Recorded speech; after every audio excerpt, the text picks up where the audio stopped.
నమస్తే BRK news ప్రేక్షకులకు good news. ఈ సోమవారం నుండి మీ బీఆర్కే న్యూస్ లో సరికొత్త ప్రోగ్రామ్.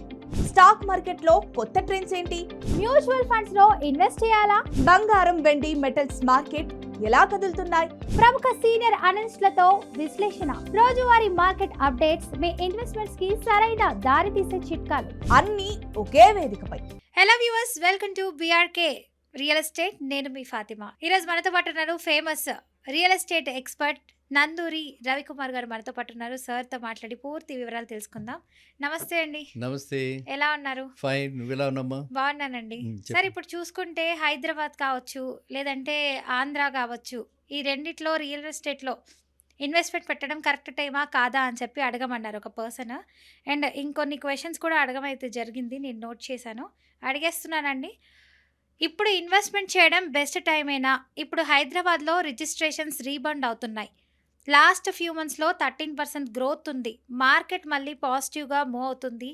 ఆంధ్రప్రదేశ్లో కూడా వైజాగ్, తిరుపతి, విజయవాడ డిమాండ్ ఇంక్రీజ్ అవుతుందంటారా కాదంటారా అని అడుగుతున్నారు. Very good. ఎందుకంటే వాళ్ళు స్పెసిఫిక్గా ఏరియాస్ అడిగారు కాబట్టి కాస్త ఆలోచనలో వాళ్ళు పడ్డారనమాట. ఆంధ్రాలో ఇన్వెస్ట్ చేయాలా, తెలంగాణలో ఇన్వెస్ట్ చేయాలని చెప్పి వాళ్ళ ఆలోచనలో పడ్డారు. ఇప్పుడు మనకి హైదరాబాద్ స్పెసిఫిక్గా మనకు చూస్తుంటే హైదరాబాద్లో వెస్ట్ సైడ్ చాలా మటుకు, వెస్ట్ సైడ్ అంటే ఏమిటి, Gachibowli, financial district, Kokapet, that we call it as west side. అలా శంకరపల్లి, అలా నవాపేట, అవన్నీ కూడా మూమిన్పేట, ఇవన్నీ కూడా వెస్ట్ సైడ్ అనమాట. అంటే అలాగే బాంబే హైవే అంతా కూడా వెస్ట్ సైడ్ అనమాట. సో ఆ సైడ్లో ఆల్రెడీ క్రౌడెడ్ ప్లేస్, డెవలప్మెంట్ బాగా ఎక్కువగా ఉన్నాయి, చాలా హ్యాపెనింగ్ ప్లేస్. నియోపోలిస్ దగ్గర స్కై రాకెటింగ్, ఒక అపార్ట్మెంట్ మించి ఇంకొక అపార్ట్మెంటు 63 ఫ్లోర్స్ దాకా, అంటే ఆకాశాన్ని అంటడానికి మానవుడు అపార్ట్మెంట్స్ ద్వారా కూడా ట్రై చేస్తున్నాడు అనుకోవచ్చు. అంత హై రేంజ్ 63 ఫ్లోర్స్. దుబాయ్ని మించింది అయితే. దుబాయ్ లెవెల్లో మనం దుబాయ్తో కాంపీట్ చేస్తున్నాం. దుబాయ్లో కూడా రెసిడెన్షియల్ లేవు. ఏదైతే మనం దుబాయ్లోకి వెళ్ళి చూసిస్తామో అది రెసిడెన్షియల్ కాదు, కమర్షియల్ ఒక స్ట్రక్చర్ తయారు చేశారు. అలాగే న్యూయార్క్లో కూడా స్ట్రక్చర్ తయారు చేశారు. ఇక్కడ మన హైదరాబాద్లో రెసిడెన్షియల్ అపార్ట్మెంట్స్ ఆ రేంజ్లో వస్తున్నాయి. సో ఈ విధంగా వెస్ట్ సైడ్ ఉన్నాయి కాబట్టి అక్కడ మనకి సామాన్య మానవుడికి బడ్జెట్లో అందుబాటులో లేవు. మనం అందుకే ప్రతిసారి సౌత్ సైడ్ చూడండి అంటాం. ఎవరైతే ఎఫర్ట్ చేయగలరు, అంటే ఎవరైతే కోట్లలో పెట్టగలరు పెట్టుబడి, వాళ్ళు ఇలాంటి వాటివన్నీ చూసుకోవచ్చు.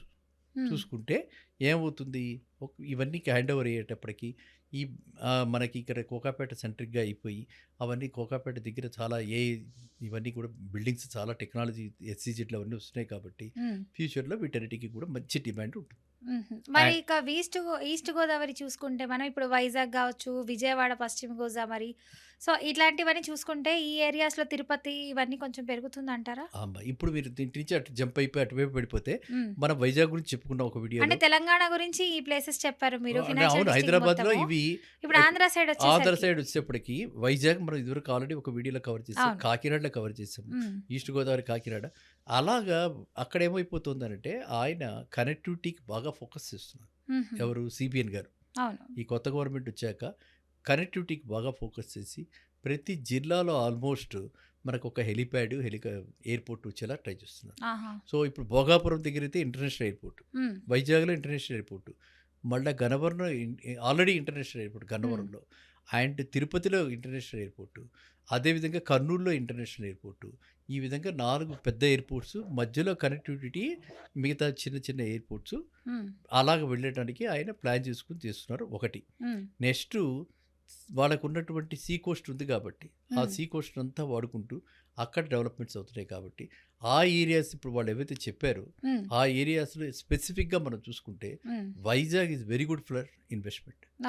ఆల్రెడీ మన స్మార్ట్ సిటీ కాకినాడ. అంటే చాలా మంది ఏమంటారంటే వైజాగ్ లో అంతకు ముందు ఫ్లడ్స్ తుఫాన్ వచ్చింది కదా అని చెప్పి పెట్టడం కరెక్టా కాదా, మళ్ళీ ఇలాంటి తుఫాన్లు ఏమైనా వచ్చే పని అయితే మళ్ళీ మార్కెట్ డౌన్ అయిపోతుందేమో అని ఆలోచిస్తున్నారు. మార్కెట్ డౌన్ అవుతుంది కానీ ప్రాపర్టీకి డ్యామేజ్ అవుతుంది కాబట్టి వైజాగ్లో ఏంటంటే కన్జర్వేటివ్ అంటారు. కన్జర్వేటివ్ అంటే కాస్త ఇదేమిటంటే ఎఫర్డబుల్గా ఉండి, లో లెవెల్లో ఉండి, అయ్యో నేను 10 లక్షలు 20 లక్షలు రిపేర్ చేసుకోలేను, పెట్టుకోలేను అని ఆ స్తోమతని బట్టి సీ కోస్ట్ సైడ్ ఉండటమా లేకపోతే లోపలికి ఉండటమా. మరీ సీ కోస్ట్కి ఉన్నారనుకోండి, అంటే ఆర్కే బీచ్ ఎదురుకుండా ఉన్నారు, వరుణ్ బీచ్ ఎదురుకుండా అంటే ఉన్నారు. లాస్ అయ్యే ఛాన్సెస్ అంటారా? భీమిలి బీచ్ భీ దగ్గరని. ఆ? బీచ్ దగ్గరని ఫర్నిచర్ అన్నీ పాడైతాయి కాబట్టి అది. అలా అవసరం లేదంటారా ఆ! మట్టి? అలాంటి వాళ్ళు అట్లా వాటి దగ్గరికి హ్మ్. ఆ ఆ పక్కనే కొనుక్కోకూడదు. సీ హ్మ్. ఫేసింగ్ కావాలి. హ్మ్. ఇప్పుడు ప్రతిదానికి కూడా రిస్క్ ఉంటుంది. హ్మ్. అటు పక్కన మీరు ఎంజాయ్‌మెంట్ ఉండాలి, రిస్క్ ఉండదనంటే కాదు కదా! వాడు అవును. తలుపు తీయగానే సీ కోస్ట్ కనిపించాలి. అవును. తీయగానే రైజింగ్ సన్ కనిపించాలి. హ్మ్. ఆ బ్యూటీ నేను చూడాలి. అవన్నీ ఎంజాయ్ చేయాలంటే you pay price for it. Be okay. Prepared. Risk తీసుకోవాలి. హ్మ్. అలా కాకుండా లోపలికి తీసుకుంటే వాళ్ళకేమీ పెద్ద ఎఫెక్ట్ కావట్ల. హుహు. వాళ్ళంతా బాగానే హ్యాపీగా ఉంటున్నారు. సో, మనం ఏంటంటే పాతకాలం పద్ధతిలో ఆలోచించేవాళ్ళు ఆ విధంగా తీసుకోవాలి. ఎక్కడ ఆర్టీసీ కాలనీలు లోపలికి ఉన్నాయవన్నీను. అక్కడ తీసుకుంటే వాళ్ళకి ఏ ప్రాబ్లమ్ ఉండదు. హుహు. ఆక్సిజన్ టవర్స్‌లు కట్టారు. హ్మ్. చాలా బాగున్నాయి. అలా లోపలికి తీసుకుంటే సీతంపదారులు అనమాట. హ్మ్. అలాంటివి తీసుకుంటే వాళ్ళకి ఏ ప్రాబ్లమ్ ఉండదు.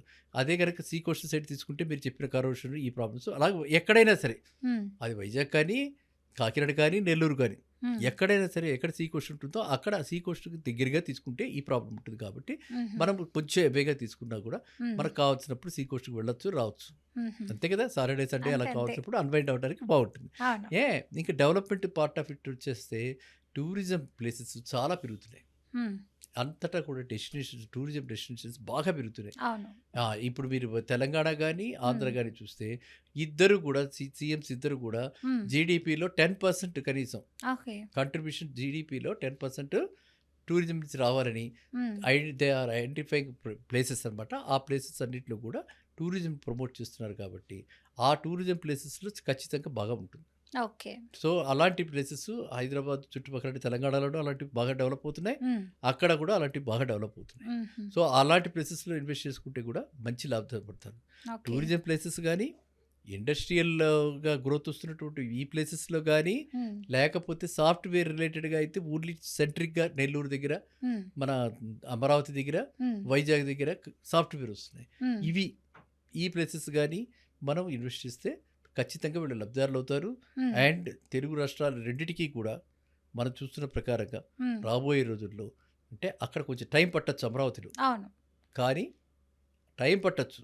కానీ ఖచ్చితంగా లాభం మాత్రం వాళ్ళు ఖచ్చితంగా పొందుతారు. హుహు. ఇప్పుడు హైదరాబాద్ అంటే ఆల్రెడీ మార్కెట్ మెచ్యూర్ అయిపోయింది, సాచురేట్ అయిపోయింది కాబట్టి అవును. ఇక్కడ కొత్త కంపెనీలు వచ్చే అవకాశం తక్కువ ఉంది కాబట్టి హ్మ్. ఇక్కడ కంటే ఆంధ్రాలో పెరగడానికి ఆ ఆస్కారం ఎక్కువగా సో, ఆ కనిపిస్తుంది. కంపెనీస్ ఎక్కడైతే పెరుగుతాయో అటువైపు తీసుకుంటే మనకి మంచి లాభాలుంటాయంటారు. ఉండడానికి ఎక్కువ అవకాశాలు ఉంటాయి. Okay. Thank you so much sir. Thank మంచి యూ. ఇన్ఫర్మేషన్ ఇచ్చారు మీరు. Thank you so much. Thank